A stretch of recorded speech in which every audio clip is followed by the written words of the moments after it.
Now that's how it's done. J'ai une question importante à vous poser.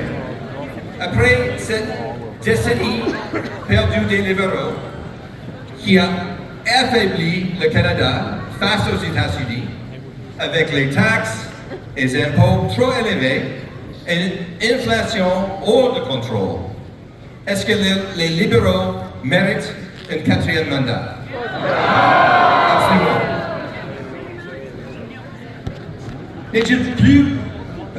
N'est-il pas plutôt le moment de mettre le Canada d'abord? Pour faire changement avec un nouveau gouvernement conservateur qui va réduire les taxes et les impôts, accélérer la construction des logements, exploiter nos ressources naturelles, stopper les crimes, ramener nos emplois ici au Canada, pour remettre le Canada dans une position de force face aux États-Unis de Donald Trump. All right, everybody. It's an important question. After this lost liberal decade, with costs and crime up and our economy down, and under America's thumb, do you think the Liberals deserve a fourth term?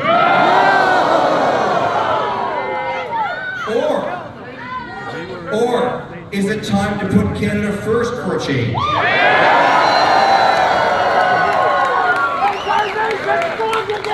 With a new conservative government that will add taxes, build homes, unleash resources, stop crime, and bring home jobs to stand up to Trump from a position of strength.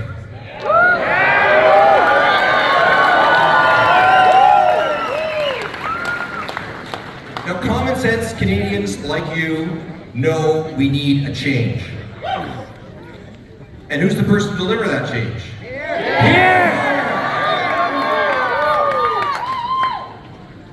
Now, here to tell you more about the only man who can stop Mark Carney, I have the pleasure of introducing to you Anna Poilievre.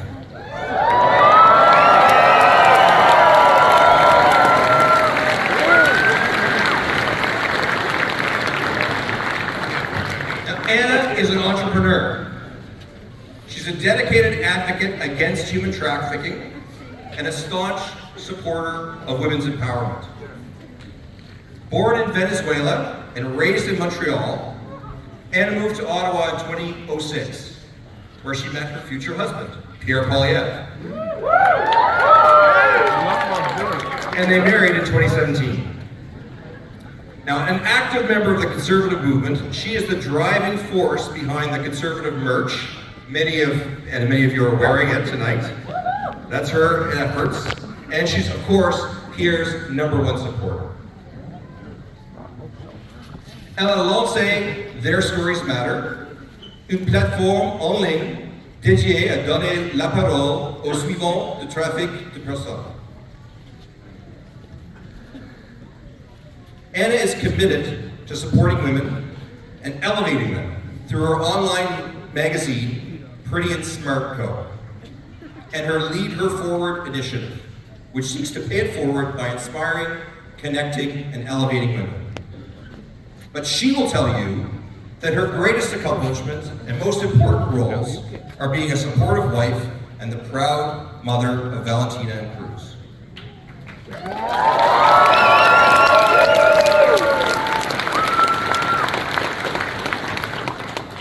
Mesdames et messieurs, sans plus tarder, Anna Poilievre. Ladies and gentlemen, without further ado, Anna Poilievre.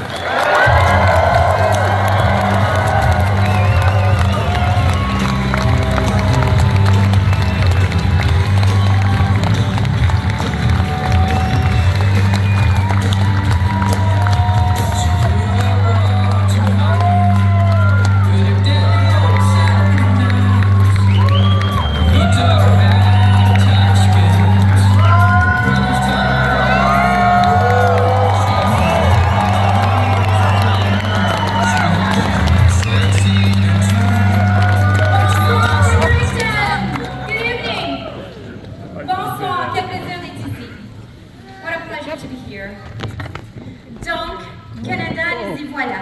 Nous nous retrouvons dans un moment crucial où nous devons décider si nous allons élire pour un 4e mandat un gouvernement qui a affaibli notre économie, qui nous a laissés avec une énorme criminalité, qui nous a laissés avec des maisons qui ne sont non abordables et qui nous a laissés vulnérables face aux menaces de Donald Trump, ou si nous allons élire un gouvernement conservateur pour mettre le Canada d'abord.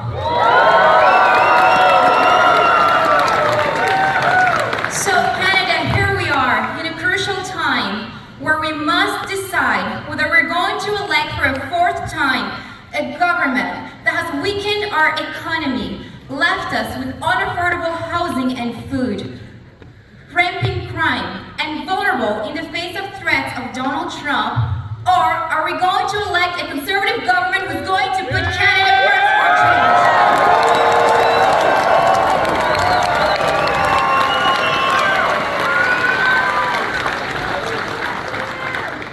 change? This journey began about 3 years ago for my husband and our family, when Pierre decided to run for the leader of the Conservative Party of Canada. Ever since, my husband stepped away from the Ottawa bubble to travel from coast to coast to coast so that he can listen to Canadians directly. Because what we need, it is a government and a leader of the people, by the people.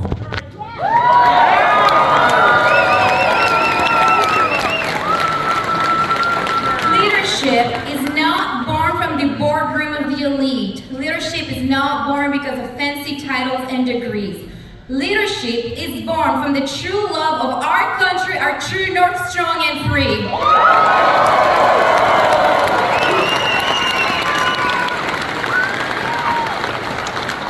My husband has been here all along fighting for all of us. Meanwhile, Mr. Carney has been abroad, and he has been looking down on this work. If Mr. Carney wants to seek the highest office, he's ought to give the respect it deserves.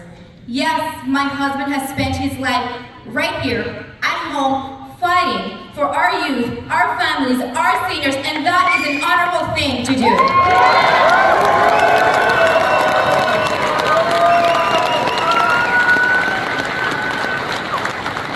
So when Mr. Carney says that my husband doesn't know how the world works, well, I'll tell you what, he knows how Canada works, and he's gonna make it work for all of us.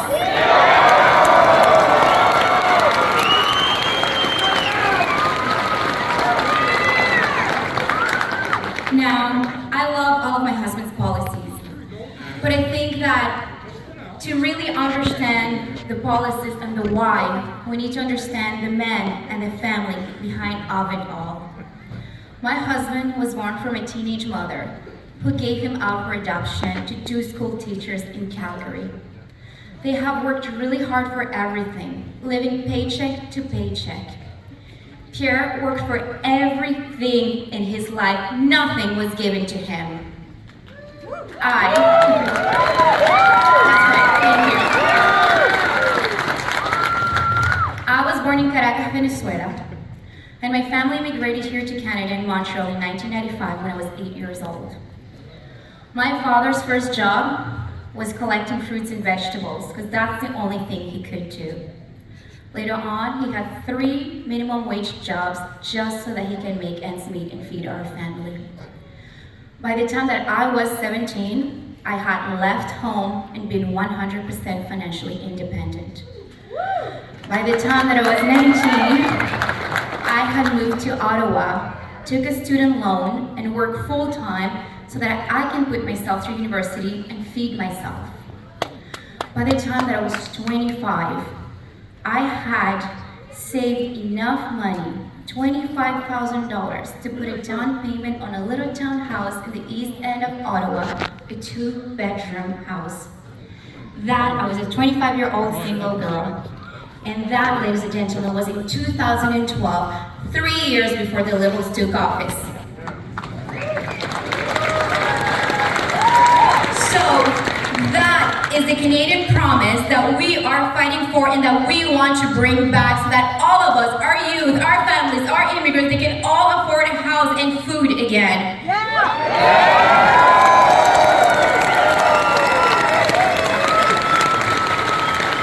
It shouldn't be this way in Canada.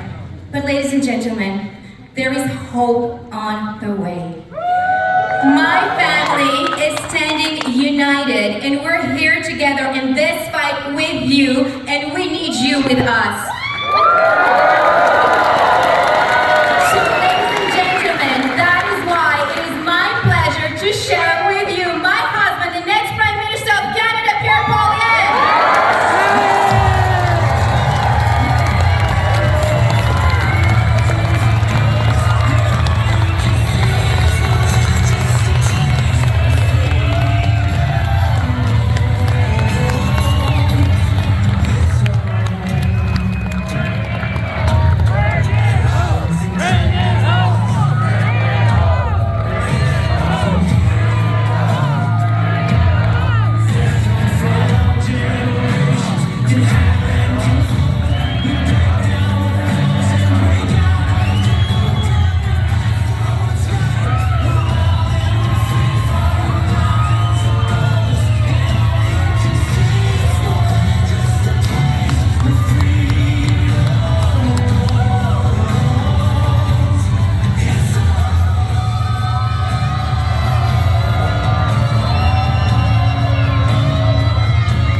This crowd, incredible.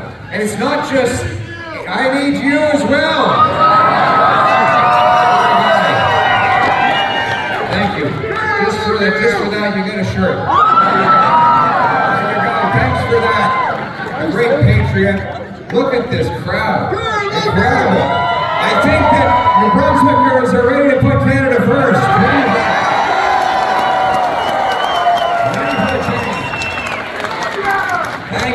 you too.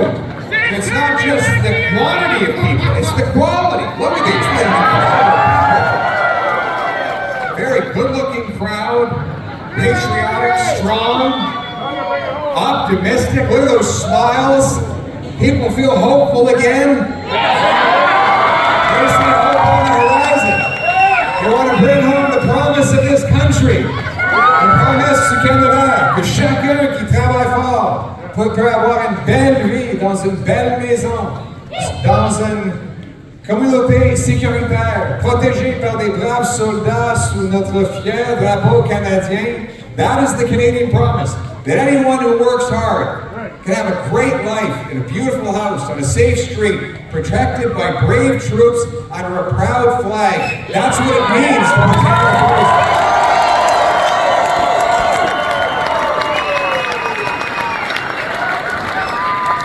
And that's why we're running. Because after the lost Liberal decade,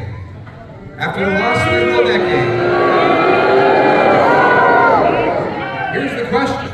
After the last Liberal decade of rising costs and crime and a falling economy under the thumb of the Americans, do we want to elect the Liberals for a fourth term? Or do we want to put Canada first for a change with a new Conservative government that will act?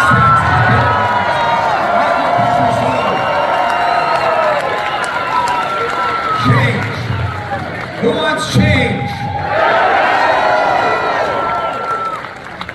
The Liberals will take the change into your pocket. There's not left. That's right. It's too late.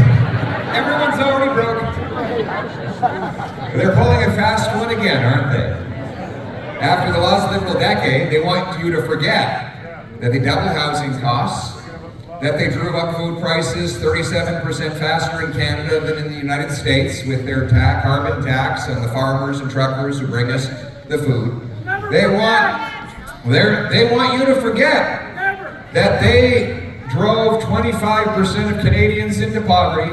They want you to forget the crime, chaos, drugs, and disorder, the 50,000 blessed souls that we lost to drug overdoses because of their radical liberal ideology on drugs. They want us to forget that they blocked pipelines and mines and drove hundreds of billions of dollars out of our country into the United States, making us helpless against the unjustified threats of Donald Trump. They want you to forget all of that. And the trick they're employing is replacing Justin Trudeau with his economic advisor and hand-picked successor, Mark Carney.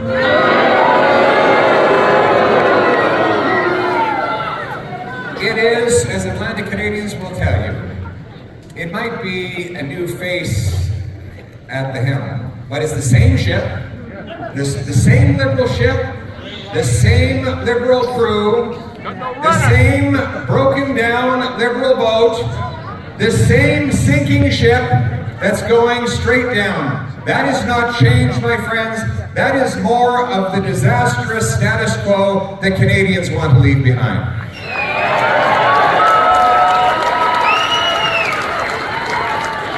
It's the same Liberal ministers, same Liberal MPs, same Liberal promises, same Liberal results. They cut the strings off the puppet and they put the puppet master in. The only difference is that they now have an even weaker and more compromised leader than they had before. Mark Carney has already demonstrated that he's prepared to sell out our country for his own self-interest. He moved his corporate headquarters from Canada to the United States just 6 days after Trump threatened our economy with tariffs. He could have pounded his fist on that mahogany desk at that boardroom meeting and said, Donald Trump is threatening Canada and I won't back down, I'm keeping the jobs in Canada. But instead he chose his profit before his patriotism, and Canadians will never forget it.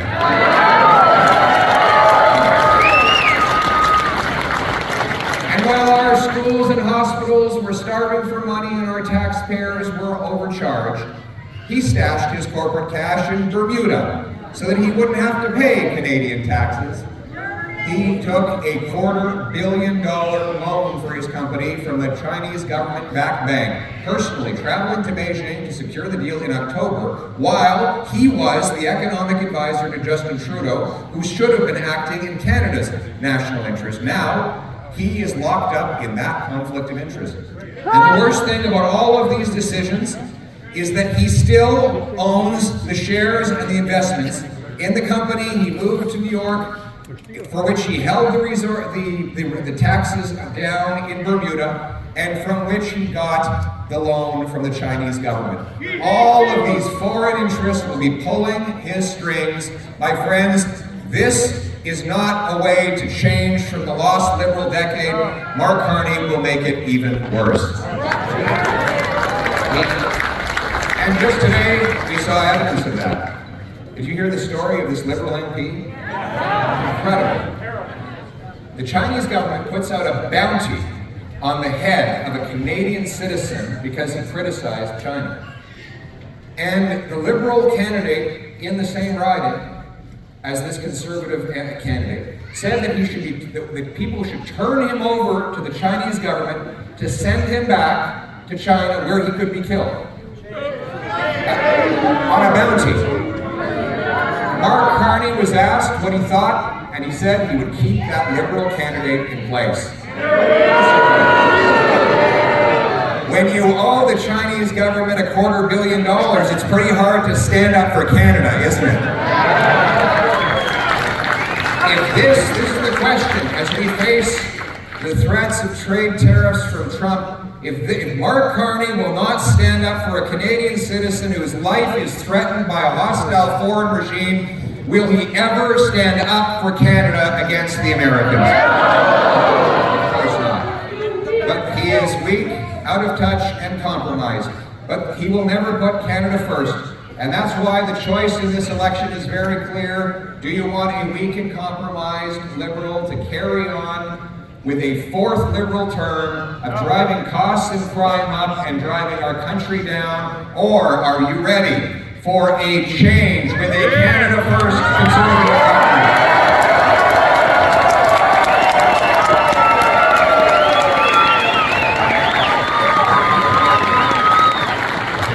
Canada First starts with bringing home our jobs and our money, with a real bring it home plan.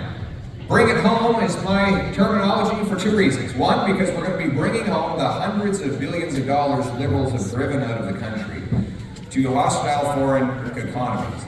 And two, because you are going to be bringing home more of your paycheck. Let's start with that. The Bring It Home tax cut will lower tax rates on work, investment, energy, and home building. Let's start with work. Anybody see that meme online of the kid sitting in the park with his dad, and the kid's got his face in his hands, bawling his eyes out. He's asked his dad, what is an income tax for? And Dad said, well, it's just like your school report card, just the opposite. The harder you work, the worse you do. Income tax is the fine you pay for the crime of working hard. That's true. Today, Canadians spend more on tax than they do on food, clothing, and shelter combined. The government has become a morbidly obese, never satisfied monster that consumes more and more of everything that you produce. Now it has grown by 80% in cost, and most of that has fallen on working class taxpayers forced to pay more. That is why I have announced that a Canada First Conservative government will cut income taxes by 15% so you bring home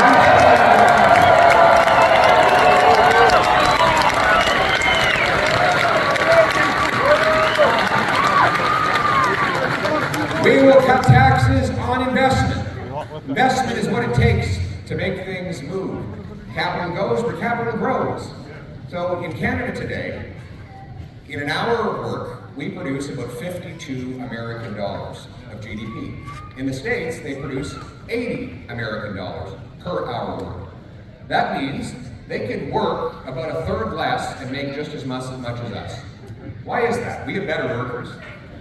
Harder workers. Why are we making less money? The answer is we have less tools and technology. You take the total investment in our economy divided by the total number of workers, it works out to about $15,000 US. In the States, it's $28,000. So you have two workers side by side. Let's say they both shovel snow. One guy on the Canadian side, he's got a small little hand shovel. On the American side, he starts with the same shovel. But the next year, the American gets a much bigger shovel. And the Canadian guy still has a small one. And on the American side, the next year, he gets a big snowblower. And the Canadian still got a small shovel. And on the south side of the border, the next year, he gets a big tractor with a big shovel in the front. And the Canadian's still heaving away, using muscular power. After a while, the American starts to get pretty far ahead. We have less investment in Canada because our taxes are high and our red tape is brutal. And there is enormous incentive to send money out of the country. For example, Mark Carney stuffed his corporate cash in Bermuda because he didn't have to pay taxes there. So many other companies move their money abroad for the same reason. We're going to make it advantageous to bring the money home, starting with allowing you to put an extra $5,000 in your tax-free savings account as long as the money goes to Canadian companies. Second, there's the capital gains tax. When a small businessman sells at the end of his career, he has to pay this big tax. Or if you imagine a factory, manufacturing company has some vacant land, they want to sell it to a home builder who will build homes with it. But as soon as they sell the land, they have to pay the tax, meaning they don't go ahead with the sale. So there's no transaction, there's no homes built, and there's no money for the factory to invest in a new assembly line or CNC machine. And so the investment never occurs. This tax seizes up our economy and locks out investment. And that is why I have announced that we will put Canada first by allowing you to pay no capital gains tax if you reinvest all the money in Canada.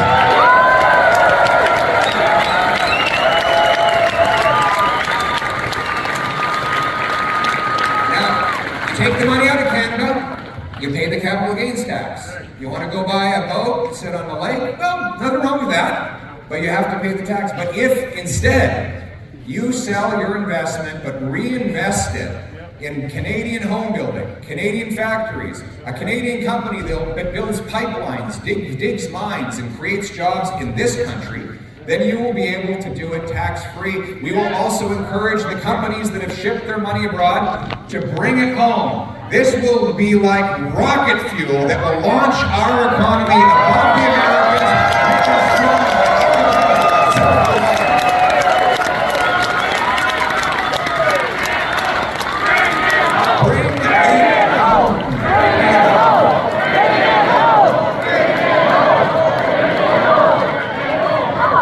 And then there's taxes on energy. The Liberals have brought in a crippling, job-killing, inflationary carbon tax that has driven up the cost of everything you buy. Now, up until about 3 weeks ago, they told us that the entire planet would be lit ablaze with fire if there were no tax on you filling up your minivan, right? So, they've had this carbon tax in place for 7 years. The carbon tax law is still in place. But tomorrow, the Liberals are going to hide the carbon tax from the gas pump until the election is over. Mr. Carney, Canadians are not stupid. They know exactly what you're doing. You're hiding the tax until after the election. And if, God forbid, Mr. Carney and the Liberals were elected for a 4th time, they would slap that tax back on, raise it higher than ever before, and cancel the rebate that was supposed to go along with it. Furthermore, he has said that he wants to, this is part he's been honest about. He wants to well, in fairness, Mark Carney has not been in the country for most of his adult life. So he's had 3 passports up until recently.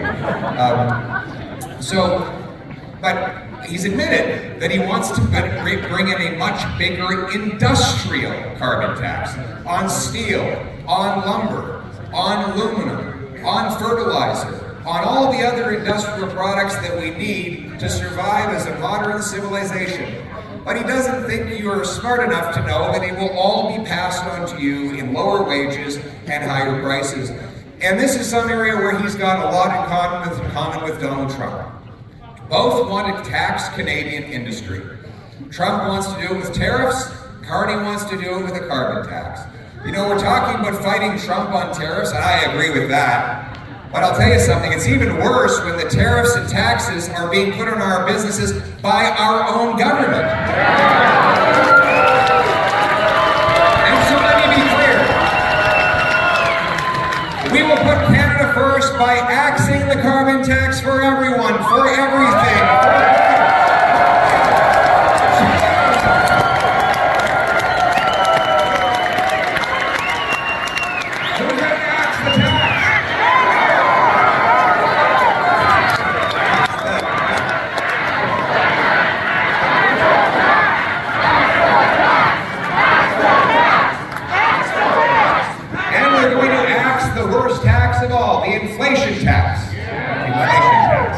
Inflation tax is the worst because it's sneaky and it's undemocratic. Sneaky because when governments want to spend money they don't have without telling you how they're going to pay for it, or borrowing it out in the open, what they do is print cash. They fire up the printing machines and flood the economy with easy money. Now, our money supply in bills, coins, and bank deposits went from about $1.8 trillion to $2.5 trillion in the span of about 4 years. This was while Mark Carney was Justin Trudeau's economic advisor. He said that the biggest concern at the time was, quote, deflation. Mr. Carney said that the risk was prices might go down. Wouldn't that be terrible if you had to pay less for food and housing, if your dollar actually gained more value than it lost? And so he said, let's print money like crazy, and it will be like magical wealth that fell from the sky. Well, for those who get their hands on that money first, the bureaucracy, the bankers, the financial insiders, it is like money from the sky. They get to spend and invest it before it loses its value. But the problem is that when the value is gone, everyone else has to pay more for what's left. It's like if you have an economy with 10 apples, and $10. It's $1 an apple. But if you double the number of dollars to 20, and you still only have 10 apples, you're not twice as rich, it's just that each apple now costs twice as much. Inflation is too many dollars chasing too few goods. That is inflation. How do you like them now? So, it's the second reason that it is it's the worst tax is because it's undemocratic. We have a principle in our system 800 years old, going right back to the fields of Runnymede in England when they signed the Magna Carta, the Great Charter, which is there shall be no taxation without the representation of the people paying it. They have to vote for it. But there is no vote in the House of Commons on the inflation tax. It's done in shady back rooms by insiders and bankers, and everyone else pays the price with no accountability. They assume it's the local grocer who raised the food prices, or the local gas station who raised the price at the pump, when in fact it's actually the government that caused all of it.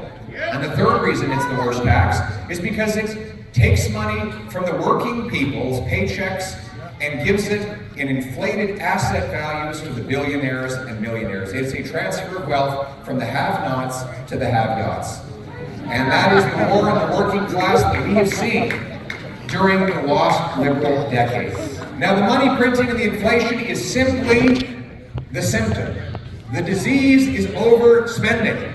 Government that has grown beyond our means, spending on things we do not need and did not ask for. As a result, conservatives will cut bureaucracy, consultants, handouts to corporate insiders, foreign aid, and other ways to bring down the deficit and bring down inflation.